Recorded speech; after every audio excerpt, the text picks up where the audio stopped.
এদেশের গাছপালা, মাটি, বায়ু, জল, ফুল, ফল, পশু পাখি আর নদীনালার মতো এরূপ বৈচিত্র্যপূর্ণ দেশ পৃথিবীতে আর কোথাও নেই। সৌন্দর্যের অপূর্ব লীলানিকেতন এদেশের চিরকাল মানুষকে আকৃষ্ট করেছে, ভাবুক করেছে, করেছে মোহিত।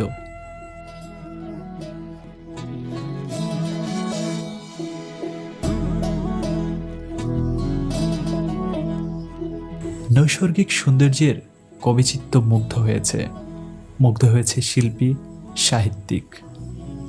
আর তাই তো কবি কণ্ঠে শুনতে পাই, এমন দেশটি কোথাও খুঁজে পাবে না কো তুমি, সকল দেশের রানী সেজে আমার জন্মভূমি।